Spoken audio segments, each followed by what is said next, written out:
அதாவது இது வந்து கொழும்பு அமராவதி நதிக்கரைங்க. அதாவது திருப்பூர் மாவட்டம் உடுமலை வட்டம் கொழுமம் தாலுக்காவில் அமராவதி ஆறுங்க. ரொம்ப விசேஷமான ஒரு நதிங்க இது. இங்கே வந்து தினப்படியே வந்து தர்ப்பணம் திதி கொடுக்குறவங்க நிறையா பேர் வருவாங்க. அதே மாதிரி இந்த மகாலயபட்ச தர்ப்பணங்கிறது 15 நாளுமே ரொம்ப விசேஷமான நாளுங்க. இந்த 15 நாளில் வந்து நம்மளுடைய முன்னோர்கள் எல்லாருமே நம்ம வீட்டில் வந்து அந்த 15 நாள் வந்து இருக்கிறதா வந்து ஒரு சம்பிரதாயம் இருக்குதுங்க. இந்த 15 நாளுமே திதி கொடுக்கறது வந்து ரொம்ப விசேஷம்ங்க. இது வந்து மகாலயபட்ச அமாவாசைன்னு சொல்லுவாங்க. வருஷத்தில் வந்து ஆடி அமாவாசை, தை அமாவாசை மாதிரி அதை விட சிறப்பானது மகாலயபட்ச அமாவாசைங்க.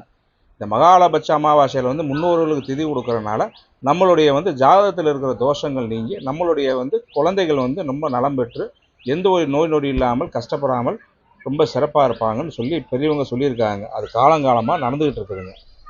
அதுக்காக வந்து இந்த 15 நாள் இங்கே வந்து தர்ப்பணம் கொடுப்பாங்க. தர்ப்பணம் கொடுத்துட்டு இந்த புனித நீரில் வந்து குளிச்சுட்டு போனால் விசேஷங்கிற மாதிரி வரலாறுங்க. நல்லது. வணக்கம்.